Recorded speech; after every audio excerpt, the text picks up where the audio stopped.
हम इस आज क्या देख रहे हैं कि दो तरह के स्टूडेंट हैं। एक वो स्टूडेंट है जो बेसिकली बेसिक से पढ़ना चाहता है, जिसके लिए हम 18 मई को मंथन स्टार्ट कर रहे हैं, जो बिल्कुल चाहता है कि नहीं जी बेसिक से हम स्टार्ट करें बिल्कुल जीरो से, और हर एक सब्जेक्ट को पढ़ते हुए स्ट्रांग बना दे, और मेरे नंबर कम आ रहे हैं तो मैं मंथन 2027 से जा रहा हूं। कुछ बच्चे ऐसे हैं कि जो ये सोच रहे हैं कि नहीं सर मेरे बेसिक स्ट्रांग है, तो मुझे क्या करो आप थोड़ा सा और हेल्प कर दो। जैसे मैं आपको बताता हूं, बहुत सारा बच्चा ऐसा होता है जिसने बेसिक मैथ कई बार पढ़ा होता है, उसको उसकी जरूरत नहीं होती।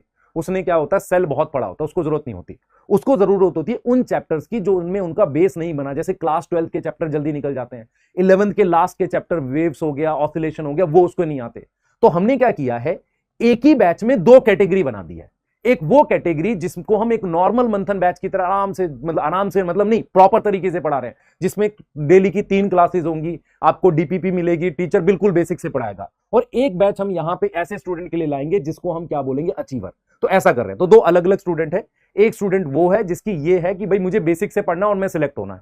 एक वो है सर बेसिक थोड़े बने हुए हैं, मैं अपनी तरफ से सिलेक्ट होकर पढ़ना चाहता हूं। तो मंथन में एक ही के अंदर हमने दो बैच बना दिए। ये पता आपको, बताओ ये पता है कि नहीं? मैं इसकी पूरी डिटेल देता हूं, जिनको नहीं पता आ जाओ, देखो जल्दी से देखो क्या है। तो बेसिकली हमने क्या किया बेटा, मंथन बैच एक पूरा बैच है, उसके अंदर दो बैच है। समझो इस बात को, ये अलग अलग बैच नहीं है। एक बड़े बैच के अंदर दो बैच हैं। पहला बैच है मंथन बैच और दूसरा बैच है मंथन अचीवर। मंथन बैच क्या रहेगा, मंथन बैच प्रॉपर 18 मई से स्टार्ट हो रहा है। इस बैच में प्रॉपर तरीके से बॉटनी, जूलॉजी, फिजिक्स बिल्कुल बेसिक से पढ़ाते हुए चलेंगे और फरवरी में इसका सिलेबस खत्म करेंगे। इसमें डीपीपी आएगी, वीडियो सॉल्यूशन सब कुछ प्रॉपर भी इसमें मिलेगा।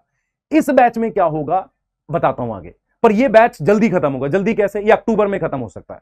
मेरी बात समझ में आ रही है? ये उन बच्चों के लिए जिनका बेसिक पूरा से कंप्लीट है। तो ये दो अलग अलग बैच नहीं है, एक ही बैच के दो सेगमेंट हैं। कई बार क्या होता है, कुछ बच्चे ऐसे होते हैं वो चाहते हैं सर मैं फिजिक्स बेसिक से पढ़ूं, बायो आती है तो मैं फास्ट पढ़ना चाहता हूं, तो इसीलिए इसको एक ही ब्रैकेट में डाल दिया गया है मंथन बैच में।